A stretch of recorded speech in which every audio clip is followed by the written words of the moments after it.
나의 체질을 알게 되면 내 몸에 맞는 식단, 반드시 피해야만 하는 식단, 이런 것들이 딱 정리가 되거든요. 남들에게 좋다는 걸 따라가는 것이 아니라 나의 기준이 생기는 거예요. 오늘 당장 시작할 수 있는 기준부터 지키면 내일부터 바로 살이 빠질 수가 있거든요. 이 세 가지만 지켜도 다이어트의 방향이 확 달라집니다. 내 체질을 확인할 수 있는 방법 쉽게 알려드릴게요. 남들은 잘 빠진다는 다이어트를 똑같이 하는데 왜 나는 안 빠질까 고민될 때가 많이 있습니다. 그럼 이유가 무엇인가요? 맞습니다. 이게 정말 많은 분들이 억울해 하시는 부분이거든요. 옆에 있는 친구들이랑 똑같이 먹고 똑같이 운동을 했는데 나만 살이 안 빠진다. 그럼 보통은 내 의지가 약한가 하고 자기 탓을 하시는 분들이 많습니다. 그런데 제가 분명하게 말씀을 드릴게요. 이건 의지의 문제가 아니라 방향성의 문제입니다. 이 사람마다 타고난 오장육부의 크기와 강약이 다 다르거든요. 부모님한테 물려받은 바꿀 수 없는 설계도 같은 거예요. 이걸 8가지로 나눈 것이 바로 팔체질입니다. 쉽게 비유를 하면 자동차라고 생각하시면 될 것 같습니다. 같은 차라고 하더라도 저희가 휘발유차, 경유차, 전기차가 있잖아요. 휘발유차에 경유를 넣으면 멀쩡하던 차가 퍼져버리듯이 내 몸에 안 맞는 음식, 안 맞는 연료를 넣게 돼버리면 아무리 적게 먹어도 몸이 제대로 잘 돌아가질 않는 거죠. 그래서 체질에 따라서 살이 빠지는 방식 자체가 완전히 다른 겁니다. 남들한테는 약이 되고 다이어트 식단이 나한테는 독이 될 수가 있다는 거죠. 구체적으로 어떤 다이어트 식단이 누구한테 맞는지는 제가 다음 질문에서 하나씩 풀어보도록 하겠습니다. 어떤 음식을 먹어야 되는 걸까요? 탄수화물 줄인다거나 샐러드를 먹는다는 게 안 맞는 사람도 있는 건가요? 네, 결론부터 말씀드리면 똑같은 다이어트 식단이라 하더라도 체질에 따라서 정반대로 작용할 수가 있습니다. 제일 흔한 예가 말씀하신 샐러드이거든요. 제가 다이어트라고 하면 배추, 양배추, 상추, 브로콜리가 들어가 있는 샐러드부터 떠올릴 수가 있잖아요. 건강식의 대명사인데요. 그런데 목양 체질, 모금 체질, 수음 체질 같은 분들은 샐러드만 드시면 오히려 살이 빠지질 않고 속이 더부룩하고 장이 불편해지게 됩니다. 왜냐하면 배추나 시금치, 케일 같은 잎채소에는 글루코시놀레이트라고 하는 성분이 많은데 이게 목 체질, 특히 목양 체질, 모금 체질의 장 점막을 자극을 할 수가 있거든요. 그래서 이 목양 체질, 모금 체질인 분들은 샐러드만 먹다가 오히려 살이 쪄버린다, 몸이 붓는다 라고 하는 좀 황당한 일이 실제로 벌어집니다. 그 예시로 저희가 이제 옥주현님 같은 경우가 자기가 목양 체질인데 과거에 핑클 활동을 할 때 다이어트를 하기 위해서 샐러드만 먹었는데 오히려 살은 빠지지가 않고 설사만 많이 했다, 이런 말씀을 하셨었거든요. 반대로 요즘 유행하는 고기 위주, 저희가 저탄고지라고 하지 않습니까? 황제 다이어트라고도 하기도 하는데 이런 방식은 금양 체질, 금음 체질한테는 정말 위험합니다. 왜냐하면 금양 체질과 금음 체질은 간 담독의 기능이 가장 약하게 태어났거든요. 그래서 지방을 소화시키는 담즙이 적게 생산되는 체질입니다. 그래서 돼지고기라든지 소고기라든지 아니면 닭고기 이런 것들을 매일 드시게 돼버리면 위염, 역류성 식도염, 설사에 피부 알러지까지 같이 발생할 수가 있는 거죠.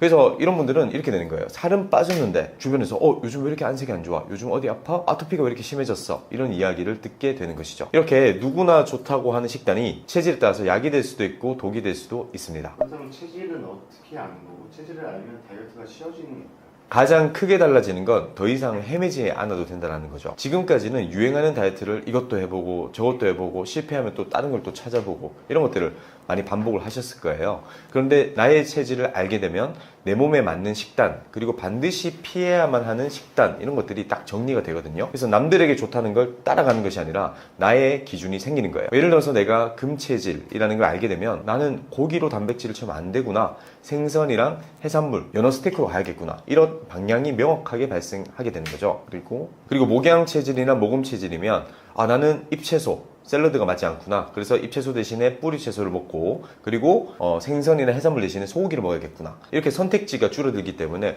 오히려 실천이 굉장히 쉽게 됩니다. 그리고 가장 중요한 건 체질에 맞게 빼면 살만 빠지는 것이 아니라 피부 안색도 좋아지고 컨디션도 같이 올라오게 됩니다. 그래서 주변에서 다이어트 하더니 살도 빠지고 요즘 뭔가 피부도 좋아지고 삶이 더 좋아졌다, 이런 이야기를 듣는 다이어트, 이게 바로 팔체질 다이어트죠. 체질별로 살 뺄 때 줄여야 되는 음식과 오히려 챙겨야 되는 음식 어떻게 다를까요? 네, 이 부분이 오늘의 핵심이거든요. 크게 제가 4가지 그룹으로 나눠서 말씀을 드릴게요. 먼저 목체질, 목양체질과 모금체질에 해당한데요. 이 목체질 분들은 한마디로 정의를 하자면 잎채소를 버리고 뿌리채소를 먹어라. 즉 샐러드를 드실 때에도 배추, 상추, 양배추 같은 잎채소는 줄여주셔야 되고요. 오히려 무나 당근, 연근, 비트, 감자, 고구마 같은 뿌리채소를 드셔야 돼요. 그리고 동물성 단백질에 있어서는 소고기가 최고의 보약입니다. 그리고 돼지고기도 잘 맞는 편인데요. 이 목양 체질과 모금 체질은 담즙이 풍부해서 육식이 정말 잘 맞거든요. 그래서 닭고기도 나쁘지가 않습니다. 그래서 육류를 통한 다이어트가 유익한 체질이 바로 목 체질이다, 이렇게 말씀을 드릴 수가 있을 것 같아요. 자, 다음 금 체질입니다. 금양 체질, 금음 체질에 해당하는데요. 좀 전에 제가 말씀드렸던 목 체질과 정반대입니다. 이분들은 육식을 끊고 바다로 가셔야 됩니다. 즉 모든 고기, 모든 육류, 우유, 치즈, 계란 노른자처럼 지방질이 많이 함유된 이런 음식들은 좀 줄여주셔야 되고요. 대신 불포화 지방산이 많이 함유된 바다 생선, 조개, 새우, 게, 오징어 같은 해산물로 단백질을 채우셔야 됩니다. 새끼를 다 이런 해산물로 구성을 하셔도 굉장히 건강에 도움이 많이 되거든요. 자, 그리고 세 번째는 토체질입니다. 토양 체질과 토음 체질에 해당하는데요. 이 토체질 분들은 갑상선이 좀 항진되기 쉬운 체질이세요. 그래서 몸에 열이 많은 편이기 때문에 열을 좀 식혀줄 수 있는 그런 음식이 좋습니다. 그래서 밥을 먹는다 하더라도 흰 쌀밥보다는 보리밥이 잘 맞고요. 고기 같은 경우는 아난다마이드라고 해서 혈압과 체온을 떨어뜨려 줄 수 있는 돼지고기가 굉장히 잘 맞습니다. 반대로 인삼, 홍삼 또는 닭고기처럼 뜨거운 성질의 음식은 줄이시는 것이 좋습니다. 마지막은 수체질입니다. 수양체질과 수음체질에 해당하시는 분들인데요. 수체질은 위장이 차고 약한 편이에요. 그리고 갑상선 대사 기능도 조금 저하된 분들이 많습니다. 그래서 따뜻한 성질의 음식이 약이 되는 분들이에요. 그래서 삼계탕, 닭고기 또는 현미나 찹쌀, 그리고 꿀, 홍삼 이런 것들이 굉장히 잘 맞습니다. 여기서 수체질 분들이 꼭 기억하셔야 될 게 소식하는 것은 좋지만 너무 자주 먹으면 또 안 됩니다. 왜냐하면 이분들은 위장 운동이 느리기 때문에 앞에 먹은 게 소화되기도 전에 다시 음식이 들어가게 돼버리면 계속 위장 관계에 음식이 쌓이게 되거든요. 이렇게 같은 다이어트라 하더라도 체질마다 줄여야 될 음식과 챙겨야 될 음식이 완전히 다르다, 이렇게 생각하시면 되겠습니다. 다이어트가 자꾸 실패하는 사람들에게 오늘 식단에서 이것만 한번 바꿔봐라, 어떻게 추천하시나요? 아직 나의 팔체질을 정확히 모르시는 분들이 많지 않습니까? 괜찮습니다. 오늘 당장 시작할 수 있는 기준부터 지키면 내일부터 바로 살이 빠질 수가 있거든요. 첫 번째로는 정제 탄수화물부터 줄이시는 것이 좋습니다. 설탕, 밀가루, 가공식품, 단 음료수 이런 것들은 어떤 체질이든 과하게 먹으면 좋지가 않습니다. 체질을 따질 것 없이 여기부터 줄이는 것이 가장 안전한 다이어트의 출발선입니다. 두 번째, 내 몸이 보내는 신호를 관찰을 해보세요. 어떤 음식을 먹고 나서 유독 속이 더부룩하다, 좀 피부가 뒤집어졌다, 아니면 설사를 한다, 머리가 아프다, 그렇다면 이 음식은 내 체질에 맞지 않는다는 몸의 분명한 신호이거든요. 내 몸은 거짓말을 하지 않습니다. 셋째, 속이 편한 단백질을 찾으세요. 고기를 먹으면 속이 더부룩한 분들은 해산물이나 생선으로 바꿔보시고요. 반대로 나는 생선은 영 비린내가 나서 당기지 않는다, 고기를 먹어야 든든한 분들은 그쪽이 나의 단백질 가능성이 높습니다. 이 세 가지만 지켜도 다이어트의 방향이 확 달라집니다. 그리고 정확한 나의 체질이 궁금하시다면 제가 서술한 책 체질혁명의 자가 진단부터 체질별 식단까지 하나하나 다 정리해 두었으니까요. 꼭 한번 확인해 보시길 권장해 드립니다. 오늘부터는 의지 탓하지 마시고 방향을 바꿔보세요. 원장님, 그러면 내 체질은 어떻게 자가검진할 수 있을까요? 쉽게 확인할 수 있는 방법이 있나요? 네, 보통은 체형, 외모, 성격을 기준으로 내 체질을 확인할 수 있는 방법 지금부터 쉽게 알려드릴게요. 먼저 목양 체질에 대해서 말씀을 드리자면, 목양 체질은 한마디로 정의하자면 둥글둥글한 눈사람 체형인 분들이 많습니다. 풍채가 좋고 살집이 있는 편이기 때문에 마른 목양 체질은 거의 보기가 힘들어요. 그리고 목양 체질이면 알 수 있는 외모적 특징도 있는데요. 인상 자체가 좀 둥글둥글하고 후덕하고 좀 넉넉해 보이는 분들이 많습니다. 그리고 표정 변화가 그렇게 크진 않아서 약간은 포커페이스 같은 느낌을 주는 분들이 많죠. 성격 같은 경우는 과묵하고 좀 너그러운 보스 스타일입니다. MBTI로 이야기를 하자면 I가 많다고 보시면 됩니다. I와 S 유형이 많다고 보시면 되는데 자기 속내를 잘 드러내지 않고 말수가 적은 편입니다. 그래서 목양 체질은 말을 많이 하면 유독 기운이 빠지고 피곤해지는 분들도 많아요. 음식 반응에 있어서는 내가 소고기, 뿌리채소, 밀가루를 먹어도 전혀 문제가 없다, 이런 분들이 목양 체질인 경우가 많거든요. 그리고 무나 당근, 연근, 감자 이런 것들이 보약이죠. 그런데 반면에 조개, 굴, 새우 같은 갑각류나 해산물류는 나 이상하게 싫다, 비린내가 나서 싫다, 먹기 싫다, 싫어한다, 이런 분들이 목양 체질일 가능성이 높습니다. 그리고 신체 반응 중에서는 사우나에서 땀을 쫙 빼면 그렇게 개운할 수가 없습니다. 너무 컨디션이 좋아지는 거죠. 연예인으로 예시를 들어보자면요, 우리 마동석님 같은 경우가 아주 대표적인 목양 체질로 추정이 되고 있습니다. 그런 어떤 풍채가 좋고 땀도 조금 많을 것 같고 과묵한 사업가 기질 보수형, 이런 분들이 주변에 꼭 한 분씩 있는데, 만약에 내가 여기에 해당한다 라고 하면 목양 체질 가능성이 높다 라고 생각하시면 될 것 같아요. 자, 두 번째, 이번에는 모금 체질을 내가 쉽게 알아볼 수 있는 방법을 알려드릴게요. 일단 모금 체질은 키가 크고 팔, 다리가 길쭉길쭉한 분들이 많습니다. 평소에 말라 보여도 조금만 운동을 하면 금방 근육이 붙는 그런 체질인 분들이 많죠. 모델이나 농구선수, 배구선수 중에 유달리 모금 체질이 많습니다. 외모 같은 경우는 이분들은 약간 서구적인 이목구비를 가지고 있어요. 눈도 크고 코도 크고 좀 입도 크고 시원시원한 피지컬을 가진 경우가 많습니다. 성격은 이분들은 일반적으로 외관적으로는 좀 외향적입니다. 외향적이고 밝은데 속은 감수성이 굉장히 풍부합니다. 무심한 말 한마디에도 조금 상처를 쉽게 받을 수도 있고요. 가끔 욱하는 면도 있습니다. 자, 음식 반응 여기가 핵심인데요. 복음 체질은 사실은 대장이 좀 짧고 약한 분들이 많습니다. 그래서 밥은 잘 먹는데 화장실도 좀 자주 가는 분들이 많아요. 하루에 평소에 화장실을 2번 정도 가는 것이 일상이다. 또는 조금 안 맞는 음식 먹었을 때는 3번, 4번 정도 화장실로 직행한다. 이런 분들이 바로 모금 체질인 경우가 많습니다. 이분들도 마찬가지로 소고기, 돼지고기 같은 육류를 먹으면 보약인데 해산물, 그리고 샐러드, 배추, 양배추 같은 잎채소를 먹으면 오히려 조금 살살하고 컨디션이 안 좋아진다. 이렇다면 모금 체질 가능성이 높다고 생각하시면 될 것 같아요. 연예인 예시를 들어드리면 이해가 편하실 것 같은데요. 실제로 내가 모금 체질이다 밝힌 분들이 몇 분 계신데, 일단은 신세계, 영화 신세계에서 중구형으로 나왔던 박성웅 씨 같은 경우가 모금 체질임을 유튜브를 통해서 밝혔고요. 그리고 아주 강력하게 모금 체질로 추정되는 연예인을 말씀을 드리자면 이광수님, 그리고 이동욱 배우님, 그리고 여자 연예인 중에서는 전지현 씨, 이런 분들이 모금 체질로 추정을 하고 있습니다. 큰 키에 근육이 잘 붙는 피지컬. 그리고 이광수님 같은 경우 예능에서 화장실 에피소드가 많았던 거 다 이유가 있었던 거죠. 자, 세 번째 토양 체질에 대해서 말씀드리겠습니다. 토양 체질은 상체가 하체보다 좀 발달한 이런 체형을 많이 가지고 있어요. 마르지도 뚱뚱하지도 않은 보통 체격인 분들이 많은데, 사실 이분들이 소화력이 워낙 좋아서 조금만 밥을 먹어도 난 살이 쪄요, 이런 분들이 많습니다. 그리고 외모가 굉장히 딱 보면 토양 체질임을 쉽게 알 수가 있거든요. 표정이 밝고 생기가 넘치고 센스가 뛰어나고 아주 외향적인 분들이 많습니다. 항상 웃고 있는 표정을 많이 짓고 있거든요. 그리고 그 감각 중에서는 시각 감각이 많이 발달했기 때문에 패션이나 꾸미는 데에도 센스가 좋은 분들이 많죠. 그래서 옷도 좀 화려하게 입는 분들이 많다, 이렇게 생각하시면 될 것 같고요. 이분들의 성격은 MBTI로 말씀을 드리자면 외향형이면서 F, 감정유인 경우가 굉장히 많아요. E와 F 조합인 경우가 많다고 보시면 되는데, 호기심이 많고 활동적이고 행동 대장 스타일이다, 이렇게 보시면 됩니다. 그리고 성격은 급하고 감정이 굉장히 풍부하기 때문에 일을 벌일 때는 굉장히 열정적인데 이 마무리, 끝맺음은 좀 흐지부지 될 때가 있습니다. 불같은 성격을 잘 다스리는 것이 건강관리의 핵심인 분들이죠. 토양 체질 같은 경우는 음식 반응에 있어서는 거의 대부분의 음식을 잘 먹습니다. 특히 소고기, 돼지고기, 해산물까지 거의 다 잘 받거든요. 그런데 뭐가 안 맞다? 바로 매운 음식이 안 맞는 거예요. 내가 맵찔이다, 매운 음식을 잘 못 먹는다, 이렇다면 토양 체질 가능성이 굉장히 높습니다. 그리고 닭고기, 오리고기, 인삼, 홍삼 같은 경우도 열을 막 올릴 수가 있기 때문에 굉장히 안 맞습니다. 홍삼 먹고 났더니 머리 쪽에서 막 열이 차는 것 같다, 혈압이 오르는 것 같다, 이렇다면 역시나 토양 체질 가능성이 높아요. 찬물 또는 시원한 음료수 이런 것도 굉장히 잘 맞는 그런 체질이죠. 토양 체질임을 스스로 밝힌 대표적인 연예인을 말씀드리자면 송혜교 씨, 그리고 저희가 추정하는 연예인을 말씀드리자면 조세호 씨를 토양 체질로 보고 있습니다. 그리고 최근에 시즌 B 시즌에서 B 씨도 토양 체질로 진단받는 영상이 방영이 됐었거든요. 밝고 사교적인 이미지, 그리고 소화력인 좋은 패턴에 딱 들어맞다, 이렇게 생각하시면 될 것 같아요. 자, 그 다음은 토음 체질인데요. 토음 체질은 사실 인구에 있어서는 한 1% 정도밖에 안 되는 희귀 체질입니다. 이분들은 대부분 체형은 좀 날씬하거나 마른 분들이 많습니다. 외모는 섬세하고 단정한 인상을 주거든요. 사실 그래서 체형과 외모로는 토음 체질로 감별하기가 쉽지가 않습니다. 근데 이분들의 성격이 굉장히 특징적인데요. 솔직하면서도 좀 차분한 분들이 많고요. 굉장히 예민하고 섬세합니다. 그리고 남에게 베푸는 걸 좋아하는 기버 성향이 강합니다. 이 부분이 토음 체질의 아주 전형적인 성격이거든요. 자기 일에 있어서는 또 굉장히 또 빡신 분들이 많아요.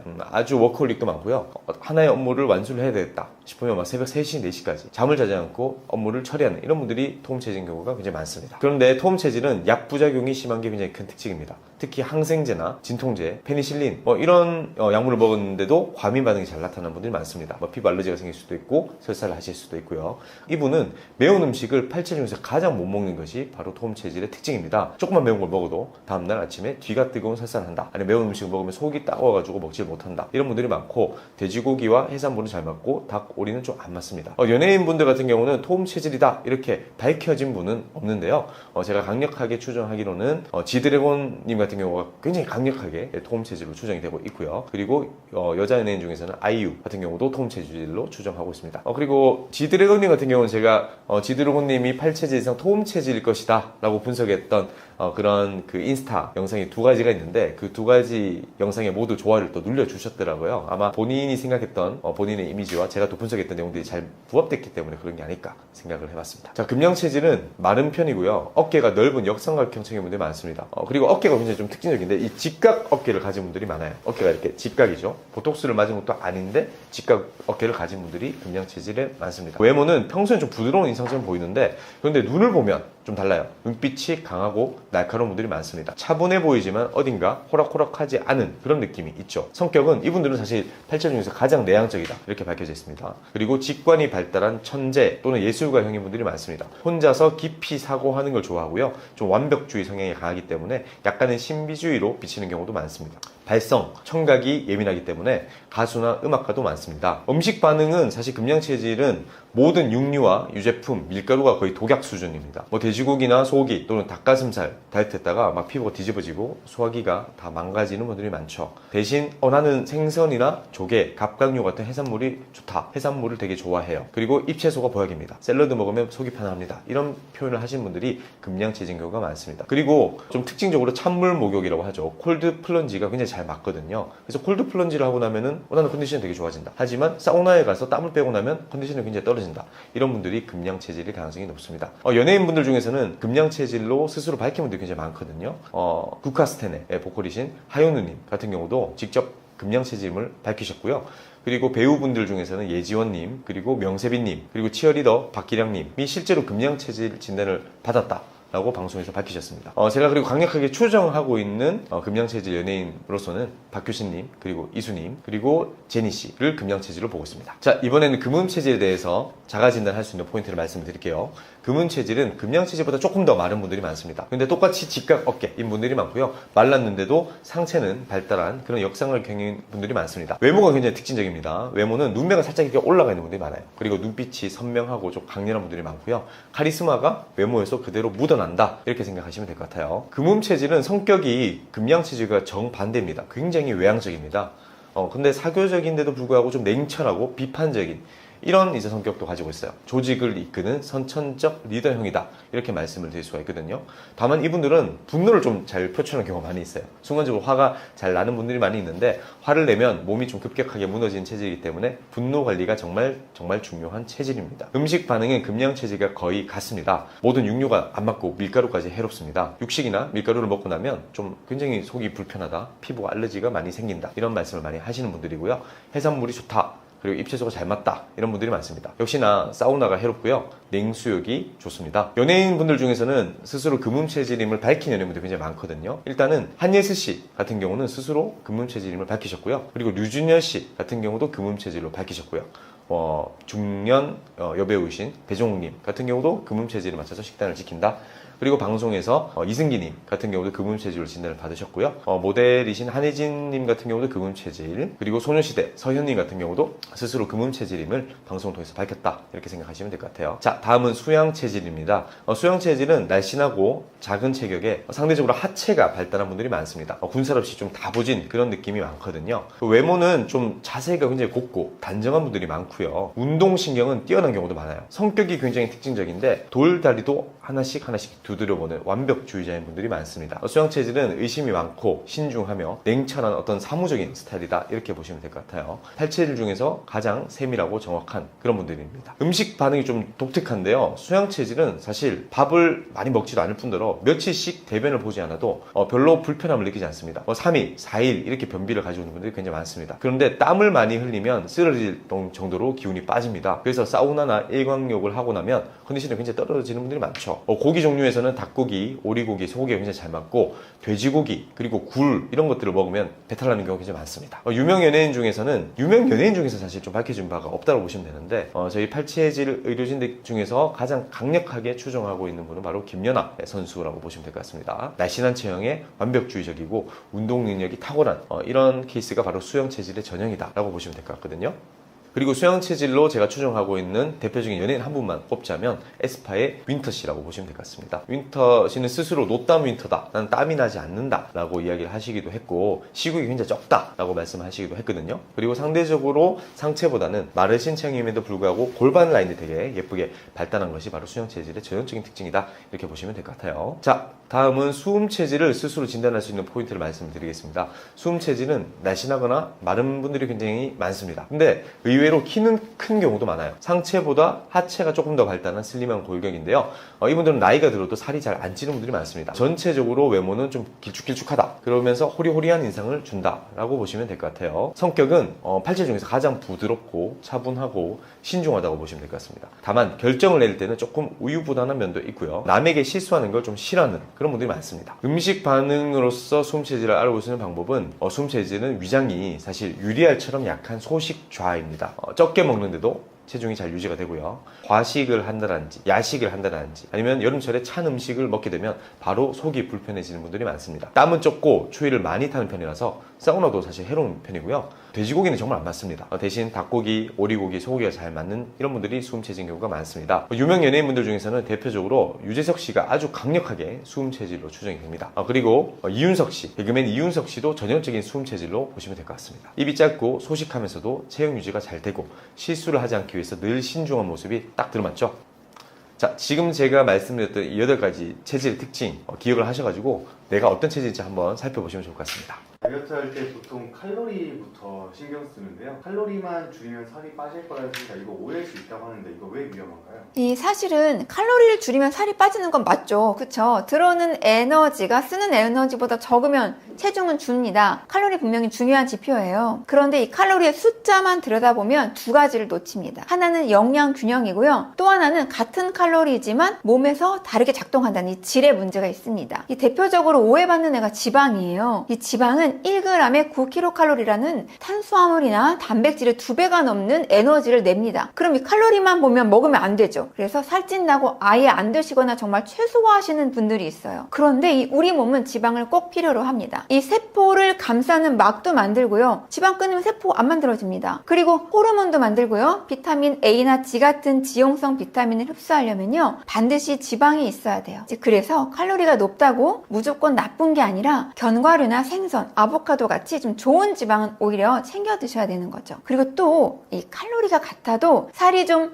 덜 찌는 경우가 있어요. 여기서 포인트 생각하셔야 되는 건 바로 혈당입니다. 이 흰 쌀밥처럼 정제된 탄수화물은 소화 흡수가 빨라서 혈당을 급격하게 올려요. 이 정제됐다는 게 뭐냐면 흰쌀밥은 우리 왜 이 벼에서 이 쌀겨를 다 갈라낸 거잖아요. 다 깎아냈기 때문에 정말 하얀색, 변운까지 다, 신운까지 다 빼낸 하얀 색깔이죠. 그러니까 얘네들은 식이섬유가 없다 보니까 굉장히 소화가 빠르게 이루어집니다. 그러면 이 소화가 빠르게 이루어졌기 때문에 몸에 갑자기 많은 혈당이 올라가게 되겠죠. 그러면 우리 몸은 어떻게 될까요? 이 많은 당을 빨리 치우려고 이 인슐린을 한꺼번에 막 분비시킵니다. 근데 이 인슐린이요, 남는 당을 지방으로 저장하라는 신호가 되기도 합니다. 그러니까 이 혈당이 확 치솟으면 인슐린 많이 나오고요.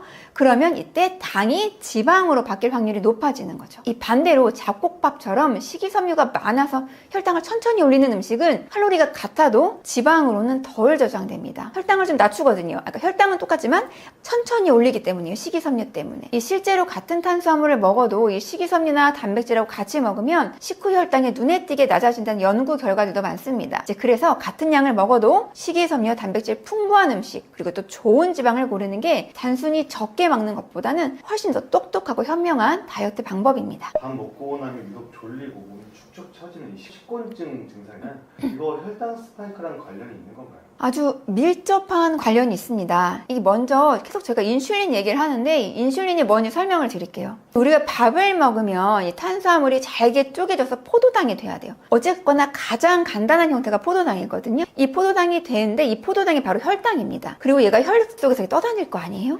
근데 이 혈액이 혈액 속에서 떠다니기만 해서는 쓸모가 없어요. 얘가 우리 몸의 세포 안으로 들어가야 비로소 우리가 이제 에너지원으로 쓸 수 있습니다. 근데 이 세포의 문을 열어주는 게 바로 인슐린이에요. 인슐린이 와서 문을 열어줘야 포도당이 세포 안으로 들어가서 연료로 쓰입니다. 이제 근데 여기서 문제가 생겨요. 흰 쌀밥이나 하얀 밀가루로 만든 정제된 탄수화물을 먹었다. 그러면 이 소화가 너무 빨리 이루어지는 겁니다. 식이섬유가 없거든요. 그러면 포도당이 한꺼번에 피 속으로 확 쏟아져 들어오죠. 우리 왜 수도꼭지 갑자기 열면 막 물이 콸콸 쏟아지는 것처럼 혈당이 순식간에 확 치솟아 버립니다. 이게 바로 혈당 스파이크예요. 진짜 그래프 곡선 보시면요, 이 바닥에서 높이까지 쭉 치솟습니다. 이제 그럼 몸이 어떻게 될까요? 아이고 이 많은 당이 갑자기 들어왔네 하고 얼른 치워야겠다라고 누구를? 인슐린을 갑자기 쏟아붓습니다. 그럼 이제 문제는 문이 필요한 양보다 너무 많이 활짝 열리겠죠. 열쇠가 갑자기 많이 왔으니까요. 그러면 어떻게 될까요? 그 결과 피 속의 당이 정상 수준까지만 내려가는 게 아니라 정상보다 더 아래로 뚝 떨어져 버립니다. 그러면 혈당이 이렇게 급하게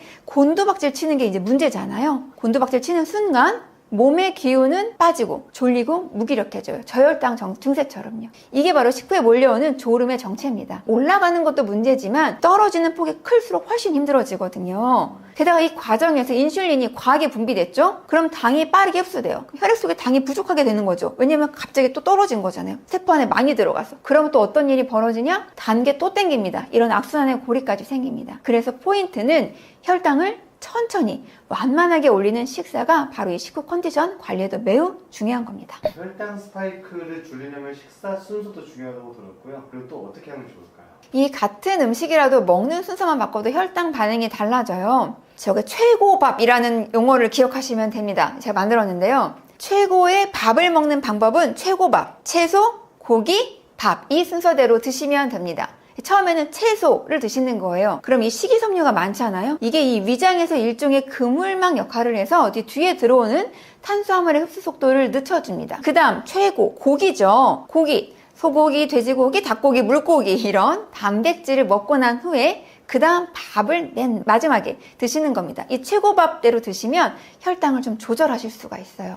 이 실제 한 연구에서 채소와 단백질을 먼저 먹었을 때 식후 30분 혈당이 약 29%까지 낮아졌다는 결과도 있어요. 그러니까 똑같은 양, 똑같은 음식인데도 순서만 바꿨을 뿐인데 이런 효과가 있으니까 꼭 최고밥 기억하시기 바랍니다. 그리고 나서 또 하나 중요한 게 있는데요. 식사를 하셨잖아요. 그러면 여전히 피 속에는 우리 포도당 많습니다. 그렇죠? 세포 안으로 들어가기까지 시간이 걸려요. 그럴 때 확 들어갈 때 혈액 속에 잘 넣어주려면요. 어떤 좋은 방법이 있냐? 바로 10분 동안 걷기입니다. 식사하시고요. 조금만 걸어주세요. 바로 사무실에 들어가서 일하지 마시고 좋은 분들과 함께 한 바퀴 도시면 훨씬 더 식곤증도 줄이고 건강하게 식사 후 관리를 하실 수 있습니다. 어렵게 식단 바꾸지 않아도 순서와 약간의 움직임으로도 충분히 도움받을 수 있다는 게 바로 핵심입니다. 빵을 좀 건강하고 다이어트하면서 먹을 수 있는 방법은 없을까요? 빵을 끊어라. 사실 저 같은 경우는 이건 불가능하다고 생각합니다. 사실 저는 엄청난 빵순인데요. 아침에 진짜 피곤할 때도 싱크대 위에 맛있는 빵을 어제 사놨다. 이 생각만 하면 전 또 눈이 번쩍 떠지거든요. 그래서 저는 어떻게 하면 건강하게 빵을 먹을까를 정말 많이 고민을 합니다. 사실 이 빵이 다이어트에 안 좋다고 하는 이유는 밀가루도 당연히 많고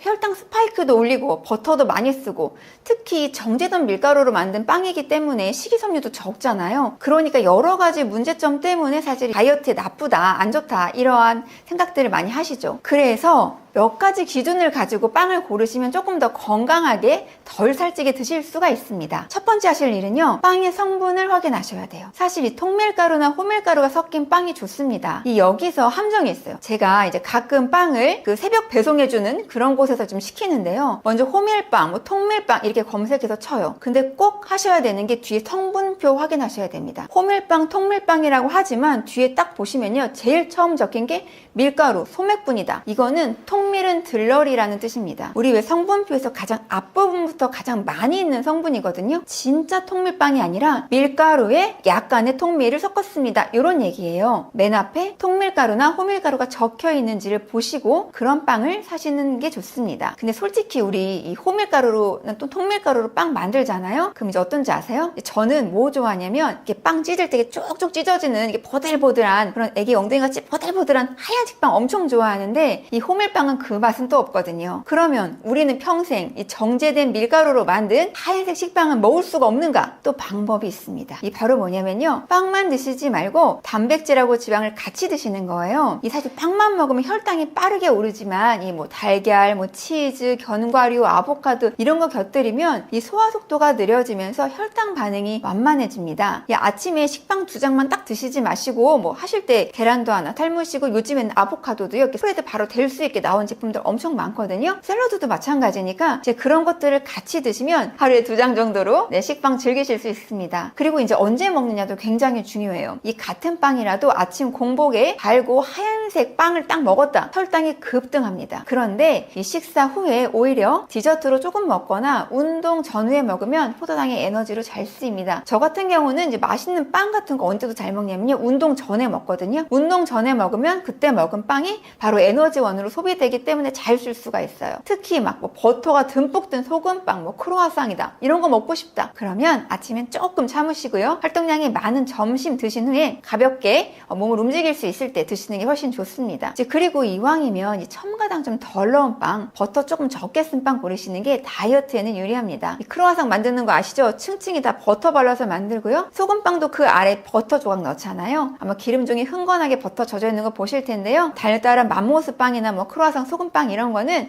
조금 자제하시는 게 아무래도 좋고요. 말씀드렸죠? 드시고 싶다면 활동이 많은 시간에 드시는 게 좋습니다. 곤약이 또 다이어트식으로 뜨고 있습니다. 곤약밥, 곤약 젤리처럼 곤약 식품 정말 많은데 실제로 도움이 되는지 좀 조심해야 될 부분이 없는지 궁금합니다. 사실 곤약은 분명 다이어트에 유용한 식품이에요. 사실 저희 집 냉장고에도 곤약 떡볶이, 곤약밥, 곤약국수 다 있거든요. 97%가 수분이고요. 칼로리 거의 없습니다. 근데 그 비밀은 바로 뭐냐면 글루코만난이라는 식이섬유에 있습니다. 이 식이섬유는 탄수화물의 한 종류지만 소화효소가 없어서 우리 몸에 흡수되지 않는 탄수화물이라고 말씀드렸잖아요. 그러니까 소화도 흡수도 안 되고 그대로 우리 몸 밖으로 지나가니까 칼로리도 없는 거예요. 곤약의 글루코만난이 바로 이런 식이섬유인데요. 그러니까 곤약은 포만감은 줍니다. 열량 부담도 없으니까 다이어트 할 땐 너무 매력적인 식품이죠. 그런데 이제 조심할 점이 있습니다. 이 곤약만으로 끼니를 때웠다. 곤약밥만 먹었다. 반찬도 안 먹고 그러면 영양의 불균형이 옵니다. 이 곤약 자체에는요, 뭐 단백질, 비타민, 미네랄 이런 거 하나도 없습니다. 다른 식품하고 함께 균형 있게 드셔야 돼요. 다른 식품 안 드시고 곤약밥만 그렇게 드시죠? 정말 아무것도 없이 배만 차는 상황이 생깁니다. 그리고 이 글루코만난이 두 번째는 부푸는 성질이 있어요. 여러분들 그 기저귀 같은 거, 애기 오줌 싸면 기저귀 퉁퉁해지는 거 기억하시죠? 똑같습니다. 이 물 없이 많이 먹으면요, 복부 팽만해지죠? 가스 생기죠? 변비 생기고요. 심하면요, 장 막힘 같은 소화기 증상도 생길 수 있습니다. 그래서 이 미국 국립보건원에서도 부작용 때문에 공식적으로 곤약의 섭취량을 제한하고 있습니다. 그래서 물을 충분히 드시고 한 끼에 100g 정도, 한 요만하거든요.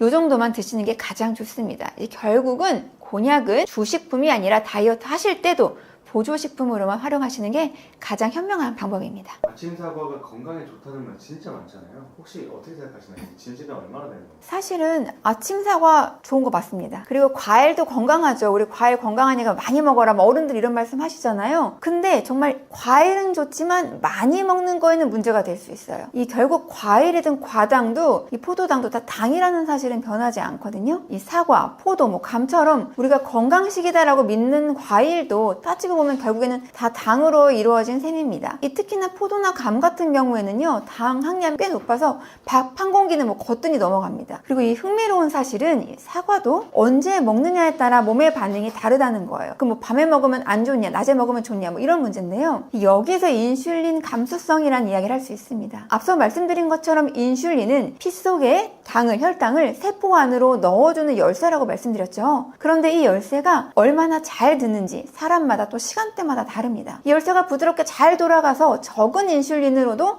당이 척척 세포 안으로 들어가는 상태를 우리는 인슐린 감수성이 높다 이렇게 말해요. 반대로 열쇠가 빡빡해서 인슐린이 잔뜩 써야 겨우 당이 처리되면 감수성이 낮다고 합니다. 근데 우리 몸이 신기한 게요, 아침에는 감수성이 높아요. 당을 비교적 잘 처리하지만 저녁에는 그 기능이 떨어집니다. 그러니까 한 연구에서는요, 같은 음식을 먹어도 저녁에 먹으면 아침보다 식후 혈당이 약 17% 정도 더 높게 나타난다고 해요. 그러니까 아침에 사과 먹는 게 훨씬 좋겠죠. 그리고 또 건강식이라고 해서 방심해서 양을 많이 드시고 당 함량이 높은 과일을 골라 드시면 안 좋을 수 있습니다. 어쨌거나 당이 많으면 우리가 처리해야 되는 것도 많다는 의미거든요. 그러니까 같은 과일이라도 사과, 배, 자몽, 딸기처럼 혈당에 미치는 영향이 좀 적은 걸 고르면 우리 몸의 부담이 좀 덜합니다. 결국에는 건강식도요, 무엇을 언제, 얼마나 따져 먹는 게 굉장히 중요한 포인트입니다. 이 제가 책을 쓰게 된 게 사실은 제가 이제 이런 식품에 관련된 화학적인 내용으로 문화센터 강연을 갔는데 이제 굉장히 많은 분들이 오시더라고요. 아이를 키우시는 분들도 있고 뭐 50, 60대 어머님들도 계시고 아버님들도 많이 계셨는데요. 제가 깜짝 놀랐던 사실은 진짜 많은 분들이 성분표를 전혀 보지 않고 식재료나 뭐 아이들 간식을 고르시는 거예요. 사실 저는 장 보러 가면 엄청 오래 걸리거든요. 그리고 또 게다가 저는 좀 이렇게 먹는 양이 많진 않아요. 많이 먹지 못하니까 이왕이면 한 번 먹을 때 맛있고 건강하게 잘 먹는 게 저한테는 엄청 중요한 부분이거든요. 그래서 저는 성분표를 보는데 많은 분들이 성분표를 보는 것들을 소홀히 하시는구나. 또는 보시더라도 이게 어떠한 물질이 들어있고 이런 화학적인 관점에서 이게 우리 몸에 필요한 건지 위험한 건지를 잘 구분하실 수가 없구나라는 분들이 좀 답답함을 느꼈습니다. 그래서 그 안타까움을 사실 이 책으로 냈는데요. 그래서 이 책을 제가 기획하면서 이 편집장님과 막 얘기하면서 저는 이러이러한 부분들을 신경 써서 먹어요 하고 편집장님이나 주변 분들이 막 궁금해하셨던 것들을 좀 묶어서 사실 책을 만들었습니다. 그래서 이 강연에는 나오지 않지만 지방을 건강하게 먹는 방법, 뭐 단백질을 건강하게 먹는 방법, 또 지금 이야기들 나왔던 것들 중에서도 좀 더 세부적으로 말씀드리고 싶은 이야기들도 많아요. 고기 맛있게 구우는 방법 혹시 알고 계십니까? 그렇게 과학적인 원리와